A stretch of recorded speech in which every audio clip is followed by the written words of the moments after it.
शिक्षणाला अनुकूल यशोदा गुरुकुल. सध्या आपण आरणच्या यशोदा गुरुकुलमध्ये या ठिकाणी उपस्थित आहोत. त्याचं कारण असं आहे की आता राज्यस्तरीय धनुर्विद्या स्पर्धा यशोदा गुरुकुलमध्ये संपन्न होते आणि हा 2-3 दिवसाचा कालावधी असणार आहे. पण तत्पूर्वी राज्यातील काही ज्येष्ठ अनुभवी प्रशिक्षक असतील किंवा राज्याच्या कमिटीवरील सदस्य असतील त्यांच्याशी आपण संवाद साधणार आहोत. आपल्यासोबत असणार आहेत मधुकर क्षीरसागर सर, सर्वात सिनियर आणि ज्येष्ठ पदाधिकारी, त्याचबरोबर प्रशिक्षक म्हणून गेले अनेक वर्ष धनुर्विद्याच्या याच्यामध्ये क्षेत्रामध्ये कार्यरत. सर, स्वागत आहे आपलं लाईव्ह महाराष्ट्र 2 न्यूजमध्ये. नमस्कार सर. काय सांगाल, आता आरणमध्ये राज्यस्तरीय धनुर्विद्या स्पर्धा या ठिकाणी संपन्न होत आहेत. गेल्या अनेक वर्ष हा जो ड्रॉबॅक राहिला होता आरणमधला, तो आता पूर्णपणे बरोबर निघतो असं वाटतंय का? 2003ला या ठिकाणी मी सुरुवातीला आरणमध्ये स्पर्धा राज्यस्तरीय धनुर्विद्या घेतली, तेव्हा आलो होतो.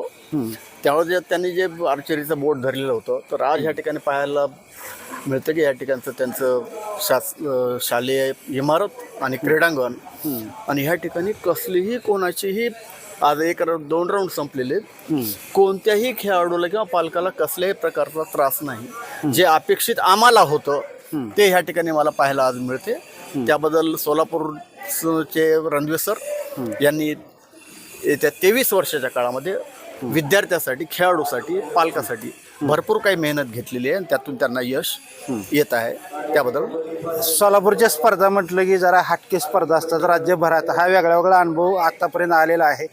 परंतु आत्ता जी आजची स्पर्धा, प्लेस बदललेले आहे, ठिकाण बदललं आहे. खरं तर जिल्ह्यात अनेक ठिकाणी स्पर्धा झाल्या, पण खास करून यशोदामध्ये आता पहिल्यांदा स्पर्धा होत आहेत. काय भावना आहेत नेमक्या?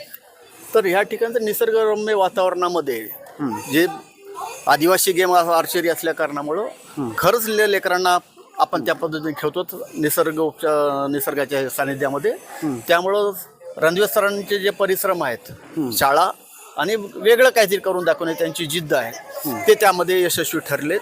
त्याबद्दल त्यांचं करावं तेवढं कौतुक कमीच आहे. एक महत्त्वाचा मुद्दा आजच्या या राज्यस्तरीय स्पर्धेच्या निमित्तानं तुम्हाला विचारायचं आहे. इंडियन राऊंड 5% जो रिझर्वेशन आहे शासनाच्या यादीमधलं, किंवा 5% जे खेळाडूंना आरक्षण मिळत होतं, त्याचं क्रेडिट कुणीतरी वेगळंच घ्यायचा प्रयत्न करत होतं. आणि त्याबद्दल तुम्ही काय सांगाल? नेमके कोणी प्रयत्न केले आणि ते यश कुठपर्यंत आले आणि कशा पद्धतीने मिळाले?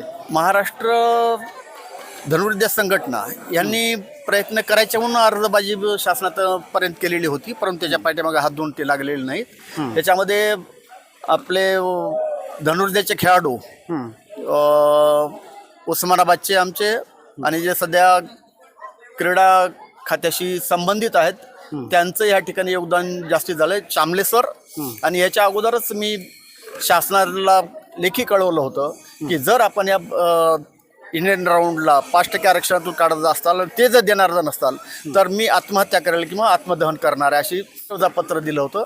त्यातून ते श्रेय सर्व जिल्हा संघटनांनी याला साथ दिलेली. त्याच्यामध्ये विशेषतः रणवीर सर आणि सोनल मॅडम यांचा मला सपोर्ट मिळाला आहे. त्यामुळं विद्यार्थ्यांना परत 5% आरक्षण इंडियन राऊंडमध्ये आलेलं आहे.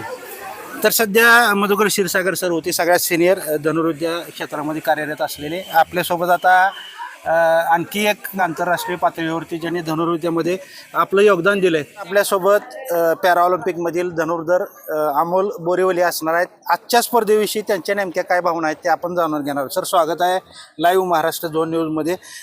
आरणसारख्या ग्रामीण भागामध्ये यशोदा गुरुकुलमध्ये ह्या स्पर्धा संपन्न होत आहेत. काय इतर स्पर्धा आणि आरणमध्ये होत असलेल्या स्पर्धेमधलं काय वेगळेपण तुम्हाला जाणवतंय? छोट्याशा मैदानात एवढी सुंदर ही घेऊ शकतो आपण, हे रणदिवे सर शिवाय कोणी करून दाखवू शकत नाही. हे आज मला प्रचिती झाली. आणि जेव्हा ही आरणला होते असं कळालं, तर संतांच्या भूमीमध्ये येण्याचं तर भाग्यच मिळालं मला इथे येऊन. आणि ही स्पर्धा किती सुंदर होते आणि सिस्टमॅटिक, कुठेही घाई गडबड होत नाहीये, काही नाही. खूपच छान होतं स्पर्धा. असं पाहून समाधान वाटते की दर ठिकाणी कसं असं की खूप मोठं भव्यता ते नसते दाखवायला, पण इथं सुंदर वाटते परी. खूपच वातावरण आणि छान आहे. शब्द कमी पडतील इतकी सुंदर स्पर्धा घेता येते. खरं तर सिनियरच्या किंवा ज्युनियरच्या किंवा ओपनच्या स्पर्धा आपण नेहमी पाहत आलोय, पण अंडर 15च्या स्पर्धा होत आहेत. काय प्रॉब्लेम्स किंवा काय असं टेक्निकली किंवा काय वाटतंय का? टेक्निकली काही प्रॉब्लेम नाही. सर्वच जेवढं बी म्हणजे ऑफिशियल स्टाफ आहे इथं आलेलं, सर्व एकदम म्हणजे पूर्णपणे परिपक्व लोक आहेत, असे नाही की कोणी कच्चे आहेत. महाराष्ट्रामध्ये आज जिथं जिथं चांगल्या स्पर्धा होतात तिथे तिथे सगळे जज मंडळी असतात, हेच सगळे ऑफिशियल असतात. तर स्पर्धेविषयी कोणालाच म्हणजे असं शंका येईल किंवा कोणी कंप्लेंट करू शकतं अशी कुठे जागाच नाहीये. आपला अनुभव धनुर्विद्या क्षेत्रातला आपला अनुभव एक वेगळा पद्धतीने मोजला जातो किंवा काउंट केला जातो. आजचा या स्पर्धेचा अनुभव तुम्ही कसा काउंट कराल किंवा काय भावना असतील नेमक्या?